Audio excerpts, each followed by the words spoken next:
Hi, this is Sue Jackson of the Live with MECFS blog, and I'm here today to kind of recap last year in terms of my health. So this is taken from a blog post I recently wrote. That's my blog. 2022 in review, my worst year in 20 years of chronic illness.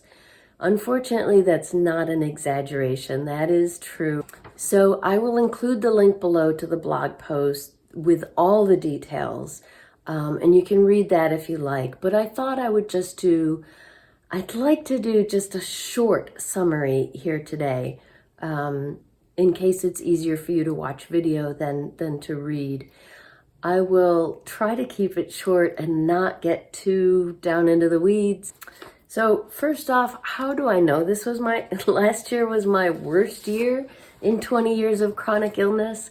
Well, I keep track. I've got an engineering background. I love data. I'm very analytical. But this kind of approach helps me too. It helps me to know that last year was the worst ever. It helps me to track how I'm feeling. So this is what I do, and I'm going to do a whole separate video on how I keep track. But I just wanted to give you a little overview. I just print out a month calendar.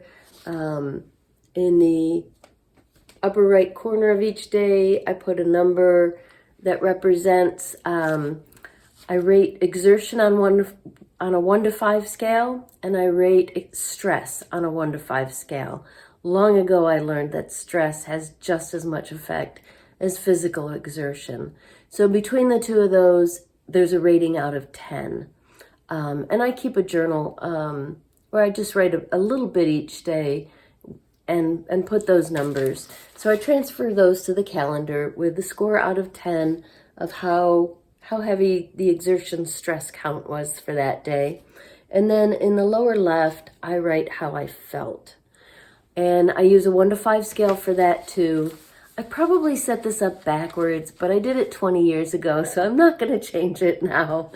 1 on my scale means I felt great, was able to do a lot.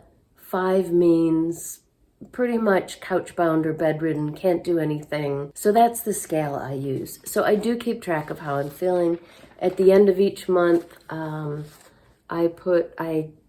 average out how I felt, and I also average out what percent of the time I was badly crashed. On my scale, that means a 4 or a 5, which is pretty non-functional. That's pretty much can't really even sit up. So I've got those scores for each month of the year, and then at the end of the year, I go through and take a look at the annual average. So that's how I know. Yes, I do have graphs. Again, I like data. And they're on engineering paper. So let's see. This is the how I felt overall. And you can see last year took a dip in January, kind of gradually came back up, and then a huge dip in the fall. Same thing with this is my percent of time crashed. I actually had to redraw this because previously my scale only went up to 50%. And in September last year, I hit 77% crashed. So I had to redraw this in order to show how bad it was. For comparison, this is like 2010, 2011, 2012. I mean, ups and downs, but not quite so drastic. So now that you know what the numbers mean, I'll just give you a quick rundown. For 2022, the average of how I felt was a 2.9. So very close to 3. And 3 is not very good on my scale. Remember, 1 is good, 5 is bad on this scale. It was the lowest I've scored in how I felt since 2004. I first got MECFS in 2002. It was 14% worse than the previous year, but since the beginning of the pandemic, I've had one relapse after another. So it was 21% worse than 2019, which was my last good year before things started going bonkers. Average time crashed last year. Total was 26%. So that means more than a quarter of the time I was just flat and unable to do anything. That was my lowest ever in 20 years. It includes my worst month ever, as I showed you on the percent crashed graph.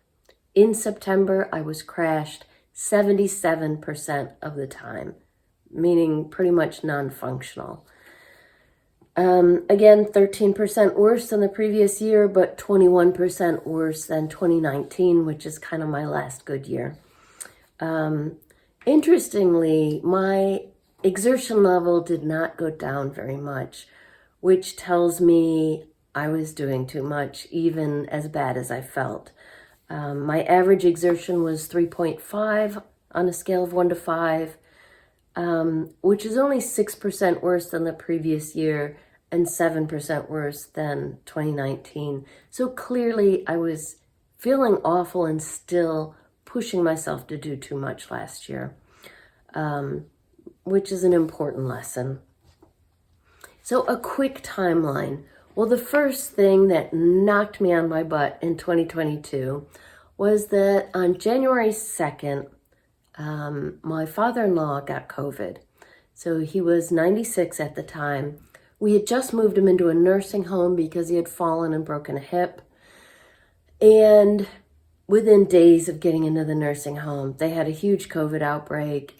He got COVID. My son and I, who were visiting him every day, my husband was visiting every day but stayed healthy somehow. My son and I both got COVID as well. So January 2nd, my father-in-law got sick. January 3rd, my son got it. And by January 5th, I had COVID as well. Now, of course, because of the enormous rise in long COVID, we know that COVID is a very strong trigger for ME/CFS, for starting it and for worsening it. So I thought I would get worse, and I did. COVID itself took me about 3 weeks to get over, in terms of the symptoms, the coughing and the tight chest and everything. And then from then on, it was just that my ME/CFS was worse than it was before COVID. So that lasted through February, March, April. During that time, I gradually improved bit by bit with some changes to my treatment protocol. I'm not going to get into all the details of that in this video. Let me know if you want to hear a video about that. I did write a blog post called Relapses and Recoveries, and I'll include that down below. That gets into the nitty-gritty of all the things that I tried to get over these relapses that began in 2020, including the COVID one last year. So that's all covered there. Let me continue the timeline and then I'll get back to treatments. So finally, at the end of April, my ME/CFS specialist tried something that has some slight risks attached, but I really wanted to try it. And it worked. It gave me that last little bit of recovery. So from May through July, I was doing pretty well. And I was mostly at what I consider my normal baseline, as normal as I ever get. How I felt averaged 2.4, and I was only crashed about 4% of the time. So big difference from those overall numbers I said at the beginning.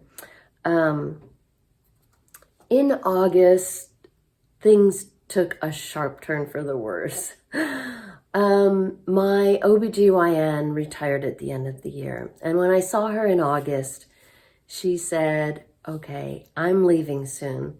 You're 57 now." She said, "You're definitely in menopause by now." But for decades, she has kept me on birth control pills just to hold my hormones steady, because we both had an understanding that whenever my hormones changed, I felt a whole lot worse. That hormones affect endocrine dysfunction. The endocrine system controls hormones in the body. It's a huge part of ME/CFS, and hormones affect everything in the body. So we'd both been kind of postponing this coming off birth control pills, but she said, you're definitely in menopause by now, and I want to see you through this transition, which was very kind of her. I was really broken up to lose her last year. She's alive, of course, enjoying retirement, but I can't confer with her anymore. But she did a wonderful job of seeing me through the end of the year. That transition off of birth control pills was way worse than either of us had anticipated, even though we expected it to be bad. That was when I had that all-time low in 20 years of being crashed 77% of the time in September. I was just completely non-functional. So she helped me. Once I had been off the pill completely for 2 months, we did another round of blood tests, found that yes, I was fully into menopause, and she prescribed estrogen patches along with a prescription for, she wanted me to take a low dose of progesterone just 2 weeks at the end of every 3 months. So I started that regimen in October. Immediately, my constant headaches went away and my energy began to come back gradually. And I began to feel a little bit better and be able to do a little bit more. I then worked with my ME/CFS specialist. I'll get more into that later. The rest of the year, so by November, I was feeling better. Maybe not completely to my baseline, but better, well enough to manage a trip to my hometown for Thanksgiving, family visits, which are incredibly tiring. So, so I was doing better by the end of the year. More testing showed that all the ups and downs with estrogen, progesterone had triggered my thyroid to get off kilter.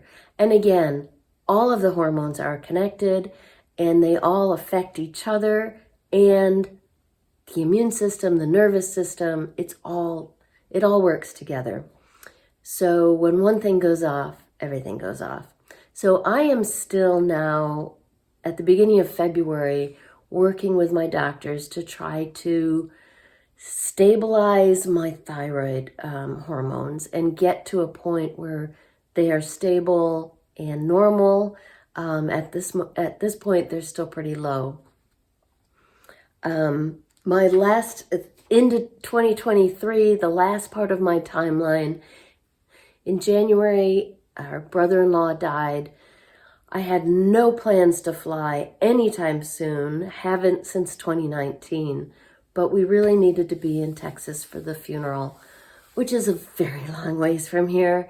Driving would have taken us 4 days in each direction, so we did fly for that.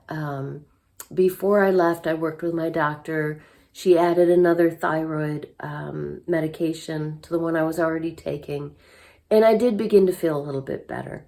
So the PS to this was that in January, started that new medication, felt a little bit better for about a week, which allowed me to manage the flying and the funeral.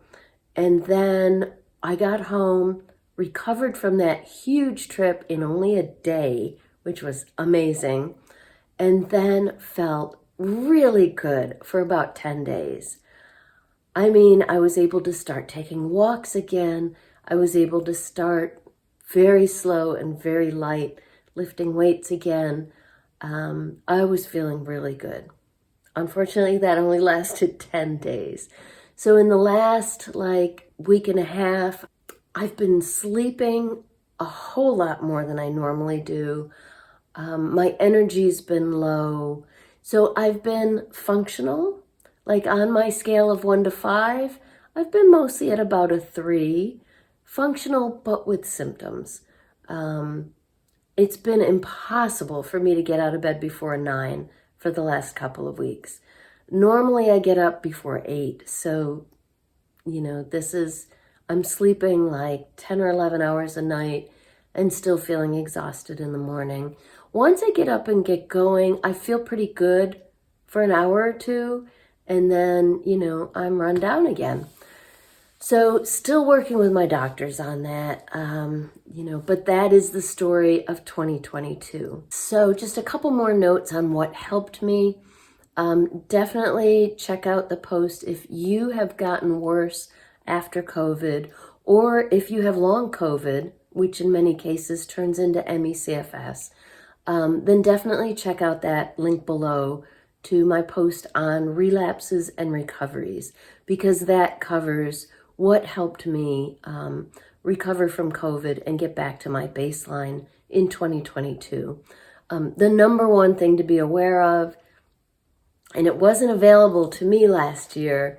Unfortunately, I got COVID in January before the antivirals were widely available. Went through all kinds of stuff with my doctors and the pharmacist trying to get it for me, and ultimately I wasn't able to. But now COVID antivirals are readily available. There's enough supply. If you get COVID, or if you're suffering from long COVID, the first thing you should do is try the COVID antivirals.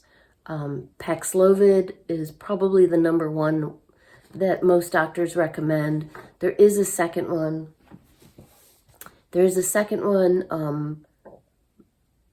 I'm terrible with pronouncing things. Molnupiravir, something like that. But Paxlovid is the one that most doctors recommend first. So that's the number one thing to do. And then check out that blog post down below that I'll link below for more details on what helped me recover from my post-COVID relapse. And then there's the whole hormone thing. So as I said, the endocrine system is a central part of ME/CFS and dysfunction in the endocrine system.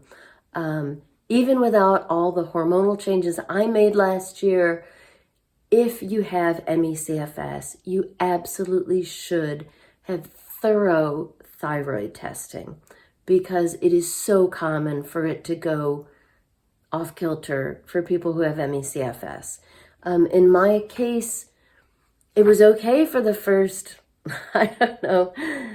17, 18 years. I think around 2020 is when my Lyme specialist actually noticed that one number in my thyroid testing was low.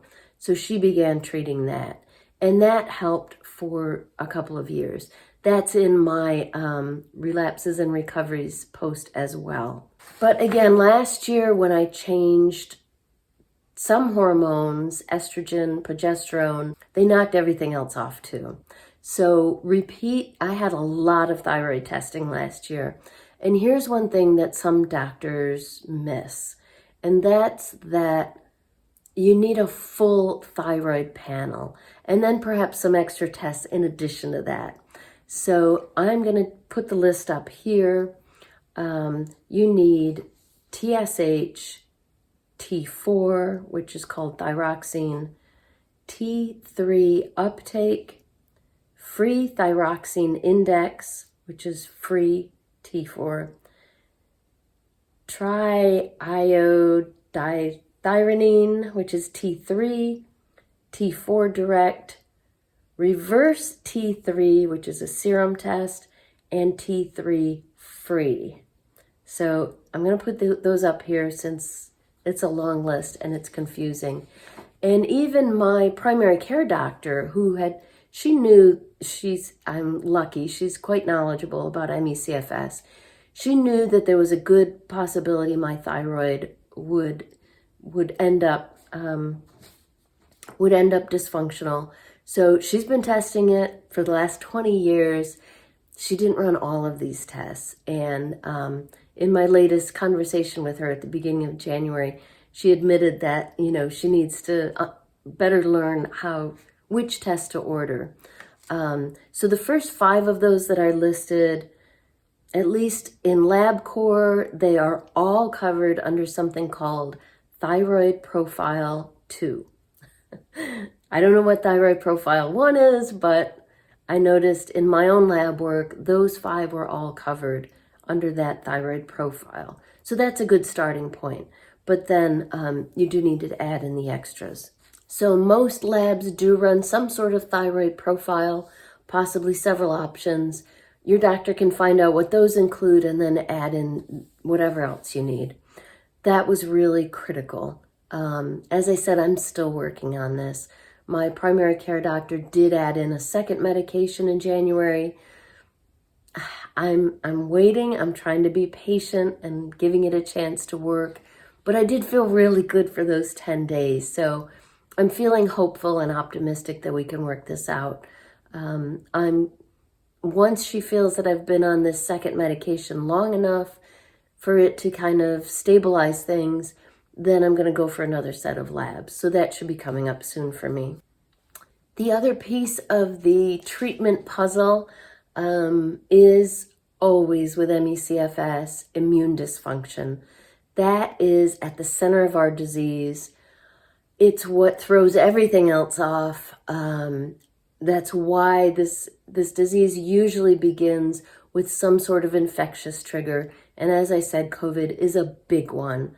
It's triggering ME/CFS in much larger numbers than other infections do. So immune dysfunction has always been at the heart of my treatment protocols. And again, I'll include a link down below to a whole blog post on treating immune dysfunction. Most of the treatments are inexpensive and readily available. So these are things that you can do. A couple of them require the help of a doctor, but a primary care physician might be able to help. Some of them you can even treat on your own. So I'll include the link to that blog post below. Most of that I took care of years ago. It's why my normal baseline is so good and I'm able to function fairly well. Well, a big part of the reason. Treating orthostatic intolerance is the other reason I do so well normally, and I will link to that video down below. So last year, one of the things I take for immune dysfunction is a supplement called inosine, and changing the dose often helps. Treating immune dysfunction is a tricky business, especially in ME/CFS, because our immune systems are not just overactive or underactive. They're a little bit of both. Parts of the immune system are overactive, parts are underactive, which means we can't use immune suppressants like steroids long-term, and we can't use things like immune boosters. Either of those long-term would make us feel worse. So what we're looking for to treat ME/CFS is immune modulators, something that will help normalize the immune system. And inosine does that.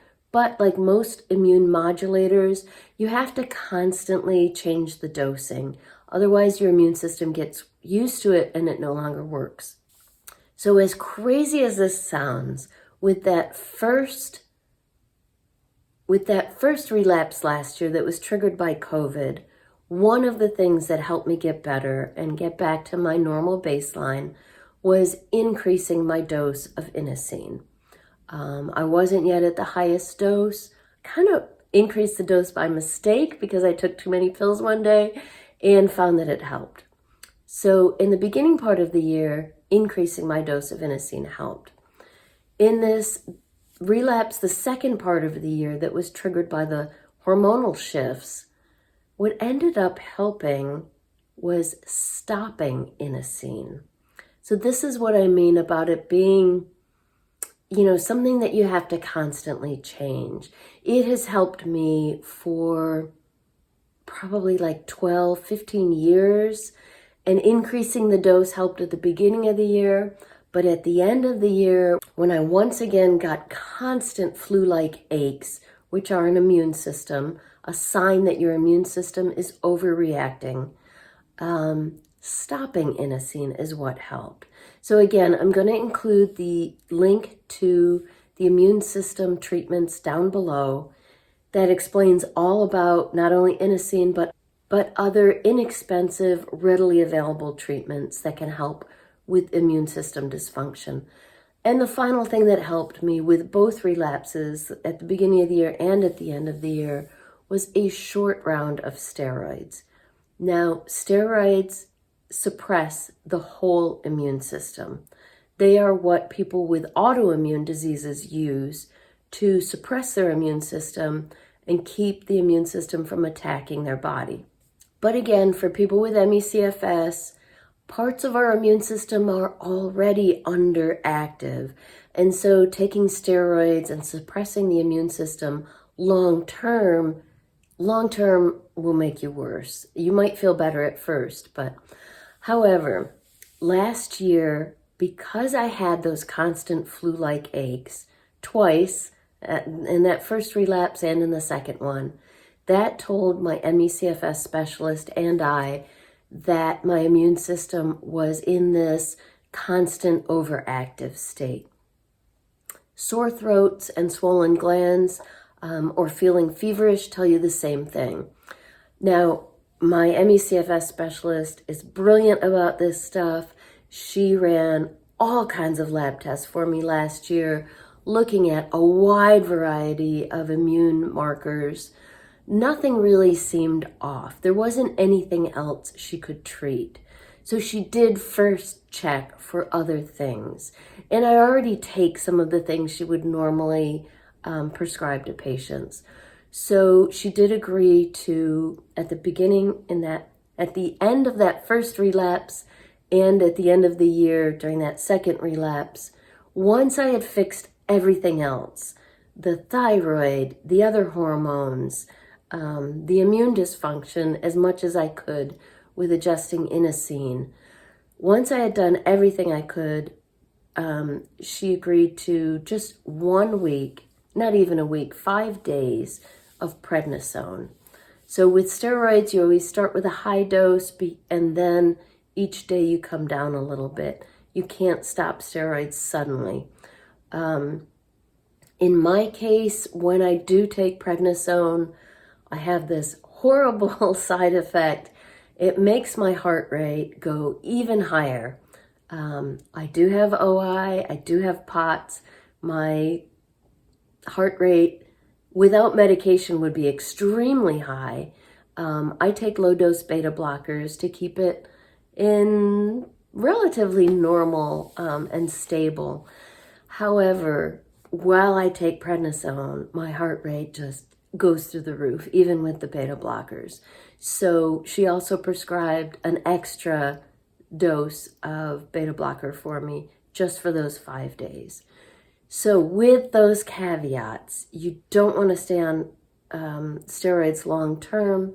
You want to try everything else first. But in both cases, at the beginning of the year and at the end of the year, that small dose of steroids was the last piece of the puzzle to help me get rid of the flu-like aches and make that last step improvement to get back to sort of normal baseline. Now, as I said, I'm still working on it in terms of my thyroid, but my doctor and I, my primary care physician and I, we have a plan in place. I'm going to go get more lab tests, see where I am, and she may possibly decide to adjust my meds again. So that's where things stand now. I wanted to fill you in on what last year was like for me because I think there are a lot of lessons to learn there. And in that post that I linked below on relapses and recoveries, I include a list of lessons learned. So that's what 2022 was like for me. I am definitely hoping for a better 2023. I think, now that I've got some things in place, it should be better once we get this thyroid figured out. I'd love to hear what you've been going through. What was 2022 like for you? Are you doing better or worse than usual? Have you struggled with the effects of COVID? Tell me all about it in the comments down below. And also, if you have any questions or need any clarification on anything I covered today, let me know that in the comments below too. And I answer all comments. So check out the links below and leave me a comment.